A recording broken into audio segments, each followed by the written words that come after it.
Bismillahirrahmanirrahim. Alhamdulillah wala haula wala quwata illa billah. Allahumma shalli wa sallim ala sayyidina Muhammadin. Allahumma shalli ala sayyidina Muhammadin sallallahu alaihi wasallam. Mintahi babi rahmatillah adada ma fi ilmillah. Salatan wa salaman ala imaini bidawami mulkillah wa ala alihi wa sahbihi. Assalamualaikum warahmatullahi wabarakatuh. Alhamdulillahirabbil alamin wa bihi nasta'in ala umuri dunya waddin wa ala alihi wa sahbihi ajma'in. Amma ba'du. Puji syukur kepada Allah Subhanahu wa taala yang mana telah memberikan kenikmatan beribu-ribu nikmat kepada kita semua. Salawat serta salam semoga dapat selalu kita persembahkan kepada baginda Muhammad sallallahu alaihi wasallam beserta segenap keluarga, sahabat dan pengikut setia beliau hingga hari kemudian. Tak luput rasa syukur kita, ribu-ribu rasa syukur yang masih kurang rasa syukur kita kepada Allah, yang mudah-mudahan Allah memaklumi apa yang menjadi kelalaian kita, keburukan kemalasan kita. Mudah-mudahan diberikan rahmat hidayahnya agar kita dimampukan untuk bisa bersyukur kepada Allah Subhanahu wa taala.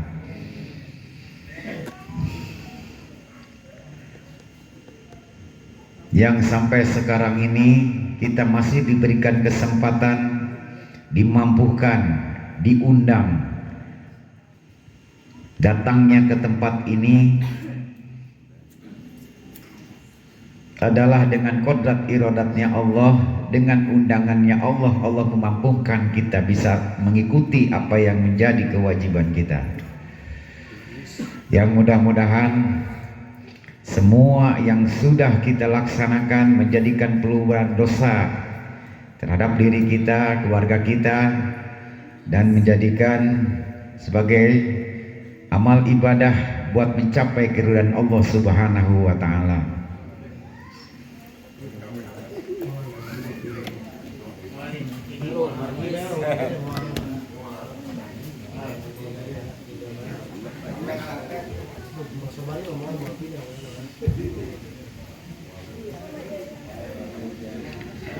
Alhamdulillah, terus rahmat Allah dikucurkan melalui hujan ini, yang mudah-mudahan kita semua mendapatkan rahmat dari Allah Subhanahu wa taala.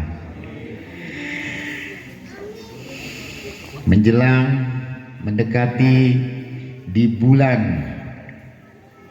yang selalu kita harapkan, yaitu bulan pengampunan, bulan yang dinamakan semua umat Islam yang ada di dunia ini, yaitu bulan Ramadan. Apa yang kita harus lakukan menjelang datangnya di bulan Ramadan ini? Salah satunya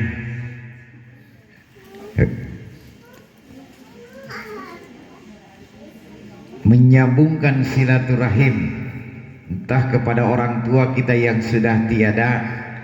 Biasa adat orang, adat kita semua berziarah. Yang kedua, bagi yang hidup, saling memaafkan, saling mengikhlaskan. Ini salah satu perjuangan yang bukan main. Karena tanpa memperbaiki hubungan min bo'ablum minan nas, tak mungkin kita mencapai hubungan kita kepada Allah Subhanahu wa taala. Maka dari itu kita mencoba dengan saudara, dengan teman, dengan tetangga, mohon hati ini agar diberikan, dilemahkan hati ini bisa memaafkan apapun bentuknya kesalahan. Sebagai kita manusia yang patuh kepada sunnah-sunnahnya Rasulullah, maka dari itu Abi sarankan agar kita semua bisa memaafkan saudara-saudara kita, tetangga kita, dan teman-teman kita. Memaafkan ini adalah perintah Allah yang bonusnya bukan main. Biar kesalahan itu hanya Allah yang lebih tahu. Karena dengan kita memaafkan satu orang, Allah akan memberikan bonus umur 20 tahun yang barokah. Gawean cukup kok, amin. Bersihkan hati dari kedengkian, bersihkan hati dari kebencian, dari dendam. Karena hati itu betul-betul harus bersih. Tidak akan Allah menempatkan di hati kita semua bila mana ada rasa hati itu tadi. Maka dari itu, mumpung Ramadan belum tiba, kita belajar untuk membersihkan hati kita agar tidak ada dendam, tidak ada rasa dengki, tidak ada rasa iri terhadap sesama manusia.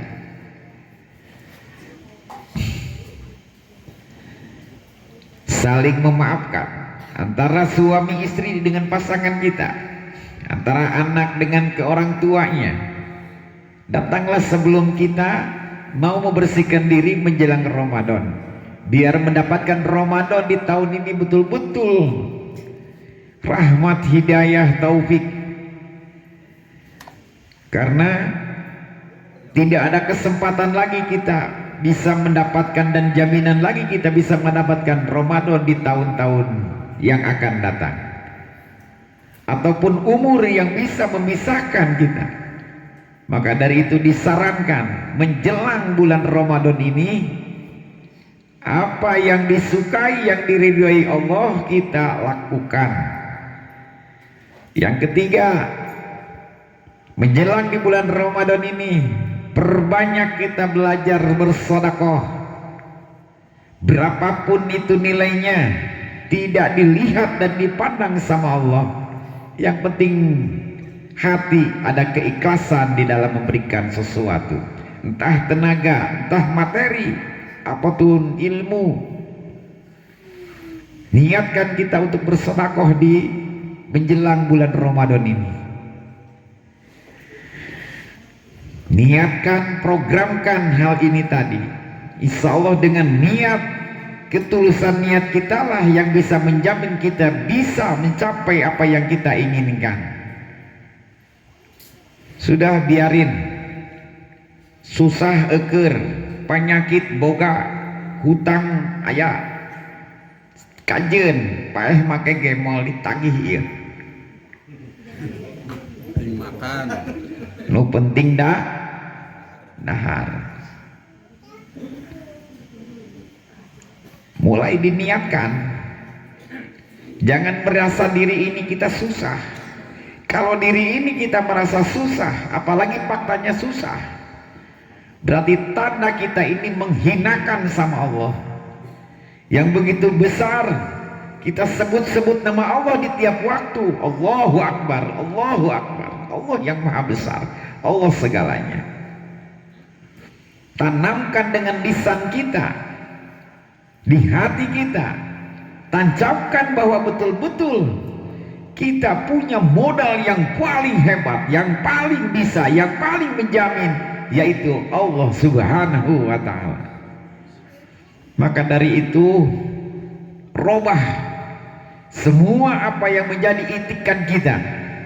Jangan terus kita menghubar hawa nafsu.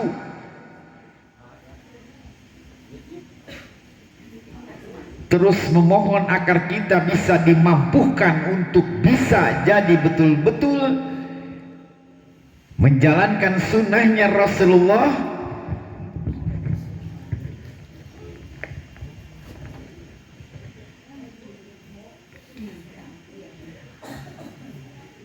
baru kita bisa melaksanakan untuk ibadah kepada Allah. Jangan sampai dikotori, dicampur-campurkan antara kebersihan dan kotoran-kotoran yang selalu nempel di badan kita. Ini yang membuat kita tidak ada kehusuan dalam ibadah, yang bikin jadi kita malas untuk melaksanakan ibadah.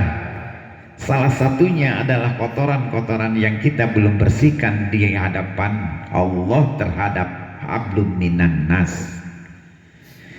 Biarpun mereka tidak mau menerima kita, terus laksanakan. Banyak kita saling memaklum. Kalaupun kita tanya punya saudara yang sudah lama kita mendendam rasa, dengan adanya permasalahan, mulailah kita bismillah, diberikan, mohon kepada Allah diberikan kemampuan untuk bisa memaafkan mereka. Karena dasarnya semua manusia itu baik. Satukan tali silaturahim, jangan terus kita dendamin. Kalau betul-betul kita ingin diridhoi sama Allah, belajar rendah hati itu tidak akan menjadikan rendah diri. Rendah hati itu sikap kita yang paling mulia di hadapan Allah. Jadi kalau seandainya ada saudara yang ditanya, dia malah buang muka, maklumin saja, mungkin lehernya lagi dikunci setang. Tinggal didereken, dipaksakan. Kasih makanan. Jadi seandainya kita ngasih makanan kepada saudara kita, Allah janjikan 70.000 malaikat memberikan pahala kepada orang tersebut. Tinggal ngali baik.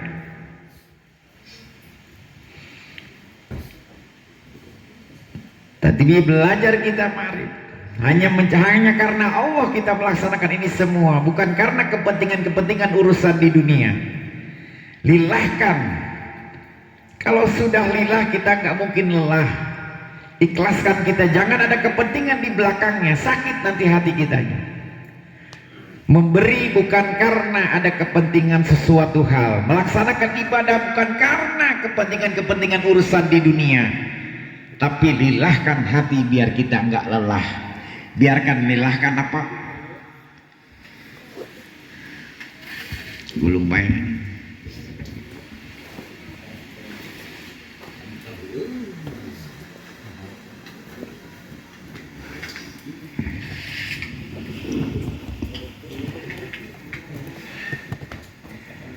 Hasbi Rabbi Jalallah ma fi qalbi ghairullah. Bersih hati, Allah akan tampakkan kebesaran-kebesarannya. Dalam arti bersih hati tidak ada rasa keluh, tidak ada rasa sedih, tidak ada rasa dengki iri hati, ataupun merasa direndahkan diri. Selalu besti, selalu well nondei tenyaho yang ngerti nage nonton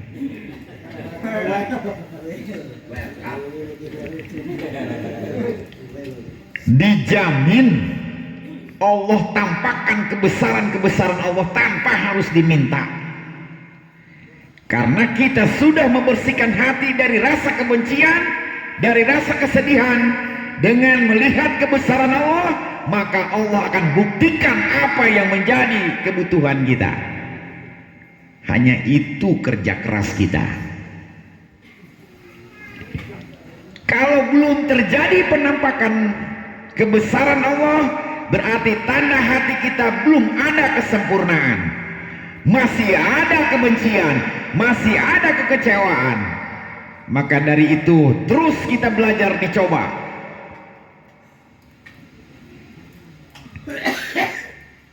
Pasti masih untung orang bodoh, pasti masuk surga, daripada orang pinter belum tentu bisa masuk surga. Tengah malam kita bangun, orang bodoh komo aki-aki majeng nini kiih kencing Cuma diniatkan kencing, ya Allah, ya Allah, enak amat ini kencing. Ya Allahan, pahalana sarua, asup surga, bodoh. Ngan orang pinter, tahu dia ada tahajud, kencing doang, cuek, doraka asup neraka.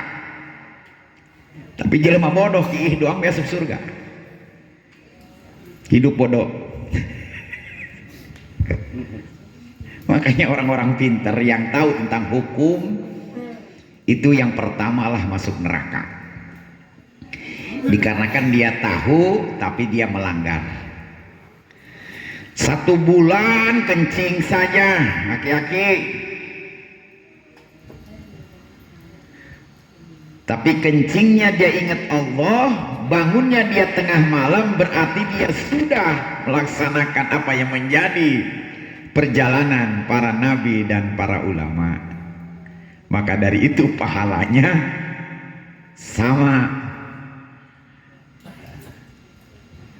Mentang-mentang ada pembicaraan kayak begini, aki-aki nambah kiihna, nambah bekserna, sambulan maneh ngahulang teuing gitu bae. Kan mikir meureun, kira aku kiih bae ngarti tengah peuting, kira aku aing dek teu salat-salat acan. Makanya belajar tahajud dari mulai sekarang. Nanti kita bisa dawamkan nanti di bulan-bulan Ramadan agar kita ketemu dengan malamnya Lailatul Qadar, malamnya 1000 bulan. Nah, biasakan dari sekarang, training dari sekarang, membiasakan kita tahlil Quran, biarpun hanya 1 huruf. A'udzubillahi minasyaitonirrajim. Nun. Shadaqallahul azim. Pahalanya gede, 10 kali lipat.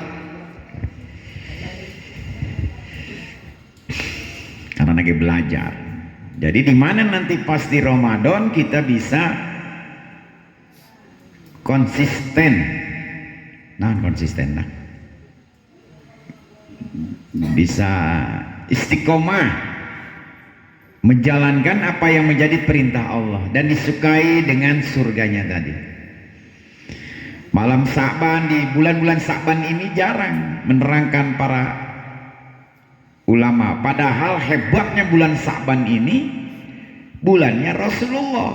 Perbanyak sholawat kepada Rasulullah. Rasulullah ini paling terbanyak melaksanakan ibadah di bulan Sa'ban ini. Sampai menyempatkan di bulan Sa'ban ini Rasulullah puasa terus sunnah. Tapi di bulan Rajab Rasulullah nggak puasa. Makanya jangan ngaku-ngaku kalau puasa Rajab puasanya sunnah Rasulullah. Salah, nggak ada Rasulullah. Hanya Rasulullah membolehkan.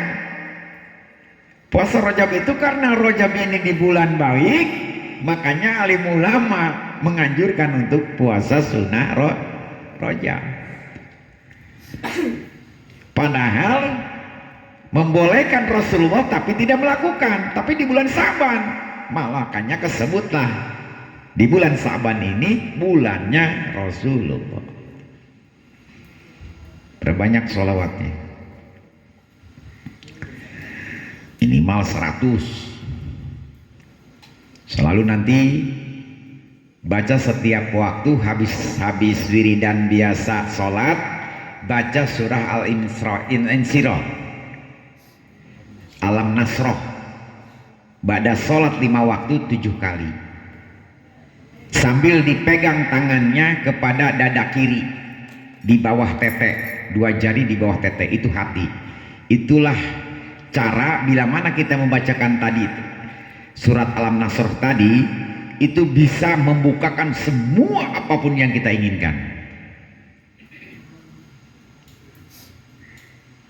Terkecuali sholat subuh. Kalau subuh mah harus 41 kali.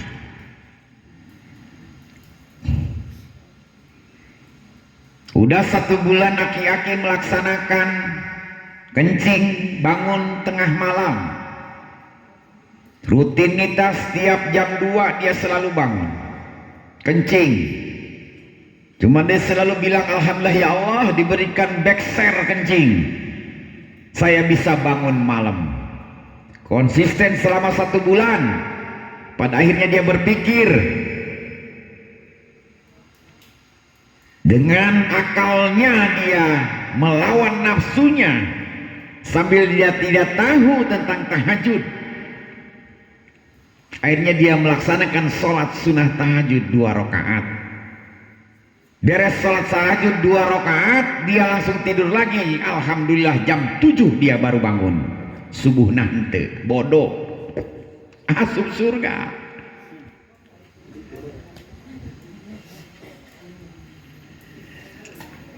Kalau orang pintar, kenapa orang pintar? Karena dia tahu ilmunya, tapi dia tidak bisa melawan tentang tahajud, tentang subuh, tentang fajar.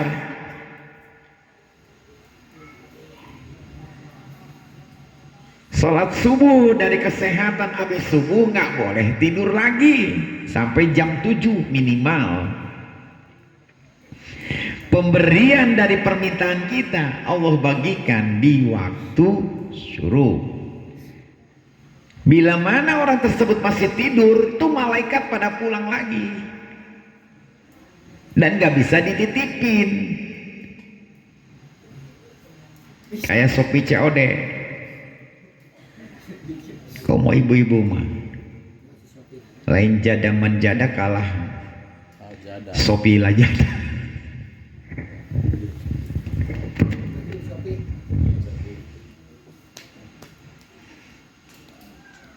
Islahul iyahuma maka samalil kamalil utlubi ridho ilahika. Memperbaiki lisan dan hati, memperbaiki keduanya secara bersamaan merupakan kesempurnaan di atas kesempurnaan. Antara ucapan seirama dengan hati. Allahu Akbar, Allah Maha Besar. Makanya di pas wudu, bila mana datang air ke muka, dibarengi dengan ucapannya lisannya, nawaitu somagodin. Nanti nawaitu rofal hadasi asgori di istibahati sholati fardolillahi ta'ala. Itu harus bareng datangnya air ke muka. Bila mana di hatinya belum bisa diartikan, tangannya nggak boleh diangkat sama sekali, nggak boleh renggang, tempelkan di muka kita sampai kita berhasil mengartikan apa yang menjadi lisan tadi. Niat saya menghilangkan hadas kecil fardu karena Allah Ta'ala, baru boleh dibuka. Kalau seandainya belum diartikan di dalam hati, berarti gagal wudunya. Wudunya gagal, berarti gagallah sholatnya. Sempurnakan dalam bab toharoh, dalam bab wudu tadi, itu di 4 anggota tubuh kita. Muka, tangan, kepala, dengan kaki. Bila mana sempurna 4 yang tadi, maka sempurnalah sholatnya. Jangan dibiasakan air wudu dibilas dengan handuk atau kita kepretin. Naon kepret bahasanya? Woi. Kibas. Pondok embet ama. Kibas. Jadi air wudu tidak boleh dianduk, tidak boleh kita kibasin. Itu makruh hukumnya. Bila mana semua banyak terlalu makruh, makruhlah sholatnya. Makanya hati-hati.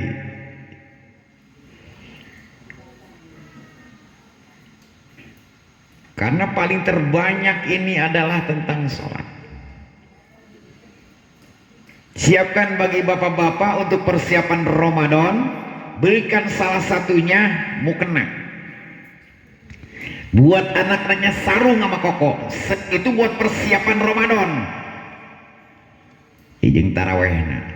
Lain menjana bulan non. Lebaran pakai baju, lain pakai. Cuman kita udah kebiasaan.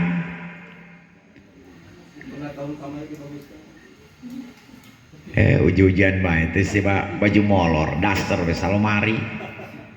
Pakaian kondangan geus sabaraha hiji. Belum pernah melihat ibu-ibu kalau lagi kondangan bajunya itu terus, nggak pernah ganti. Giliran kamu taraweh yang tahun kemarin, padahal semuanya ada yang bagus mah disimpan buat nanti hari raya bi. Sehari doang. Sehari doang. Dikasih tahu ibu-ibu nanti kalau banyaknya mukena ini, nanti di alam kubur, di alam barzah banyak temen, yaitu pakaian-pakaian yang dipakai ibadah.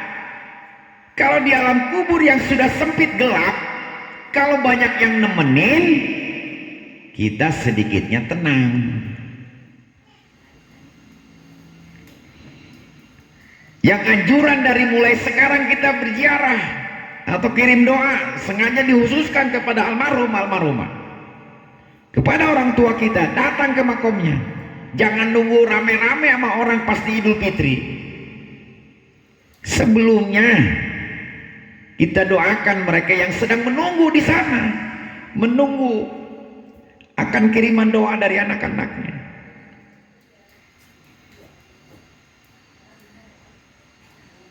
Lakukan sebelum itu tadi, berbakti kepada Allah dengan menjalankan kita berbakti kepada orang tua, suami, istri.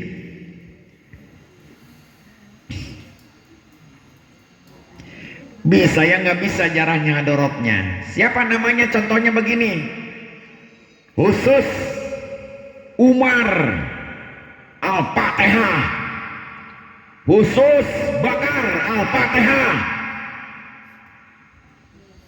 Beres ngadoana, ya Allah yang saya sebutin tadi selamatkan di alam kuburnya. Nyampe. Jangan dipakai alasan. Teu bisa hadorot nage bijarah nage, geus make bahasa urang bae.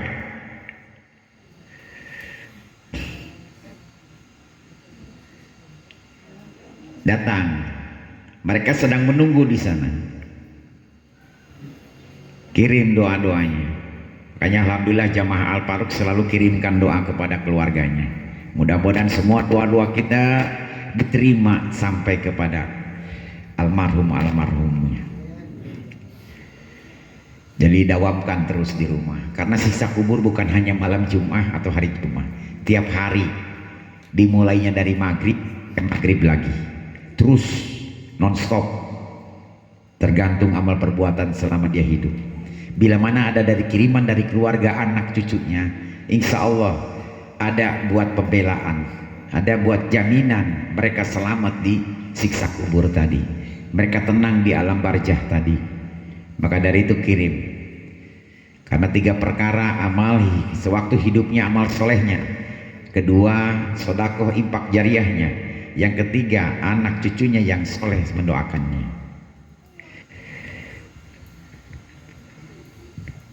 Cuman cara datang kita ziarah tadi, Abi bocorin, datang kita berziarah, dalam hati kita bicara. Kalau Bapak, Pak, maafin, selama Bapak hidup banyak kesalahan, belum bisa menyenangkan Bapak. Ngobrol kayak ngobrol, tapi hati yang ngobrolnya, nggak boleh mulut. Kalau mulut nanti pada bangun lagi Bapak. Nah, naon dia gandeng. Kalau kita sudah memohonkan maaf kepada si almarhum, baru kita hadorot, baru kita kirim hadiah. Siapa nanti yang menyampaikan? Allah yang menyampaikan. Karena beliau yang sudah tiada, sudah sering komunikasi dengan Allah. Dan Allah selalu menceritakan siapa orang yang sudah ditinggalkan selama hidupnya, yang sekarang masih hidup. Allah cerita ini. Ada anaknya yang bapaknya udah nggak ada, diceritain, no anak kamu datang ke Al-Faruq lagi ngaji, lagi ikut kiriman doa. Itu senangnya bukan main. Satu istighfar aja yang dihadiahkan kepada si almarhum bisa naik derajatnya melebihi daripada langit. Satu istighfar. tapi dikhususkan kepada si almarhum. Dan imbasnya ke kita pun tidak mengurangi. Allah lipat gandakan dengan memberikan derajat lagi kepada orang yang mengistighfarkan kepada kedua orang tuanya.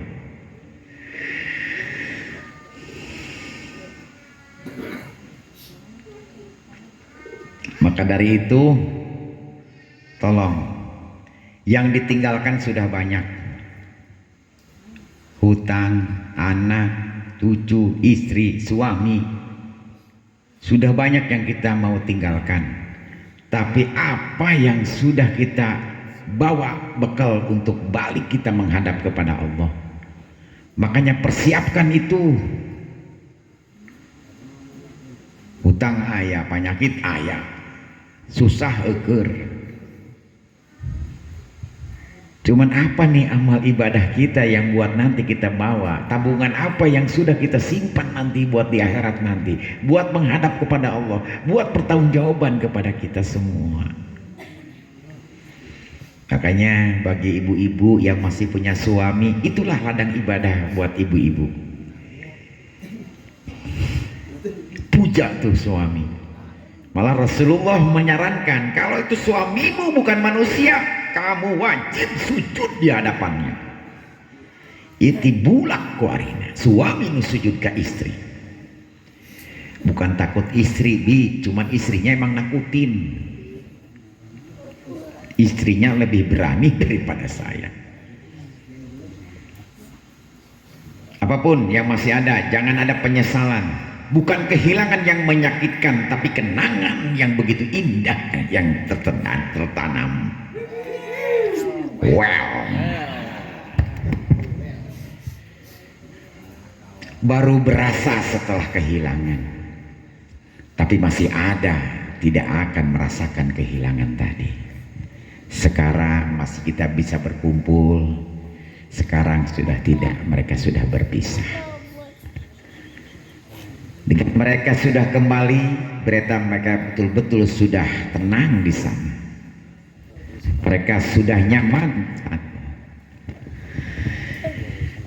Apapun juga itu keadaannya ke kita tidak menghargai ataupun tidak di hati kita tidak menerima dengan kelakuan seseorang, anggap ini sebagai ladang ibadah kita buat diuji kesabaran kita. Itu semua adalah skenario Allah. Bukan mereka yang jelek, karena dasarnya manusia itu sikapnya baik. Dasarnya mereka ini semuanya baik.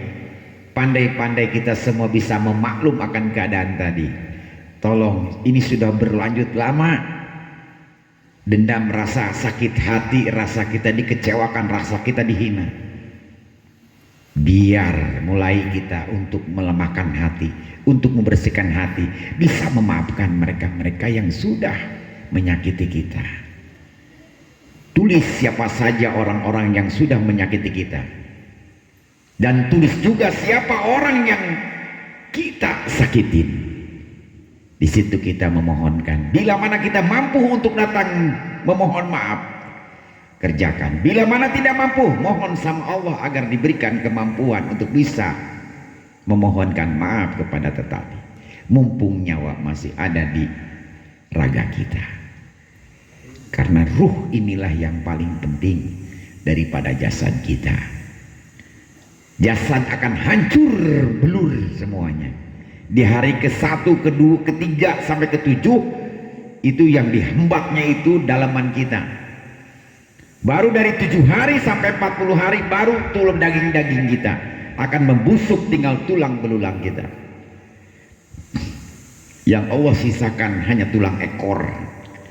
Karena itulah cara Allah untuk membangkitkan kembali nanti di alam kiamat nanti. Makanya mari kita bersama-sama agar kita memohon sama Allah dimampukan, diberikan keluasan hati, sifat qanaah, sifat mutmainah kita, agar kita diberikan kemampuan bisa menghilangkan segala penyakit-penyakit hati. Amin atuh. Siama dunia bekarak amin. Nah, ini urusan hati mereka imanan ganti. Amin baik udah ditahan. Sudah itu. Kita itu manusia bukan batu. Assalamualaikum warahmatullahi wabarakatuh. Waalaikumsalam warahmatullahi wabarakatuh. Angin tadi sarua.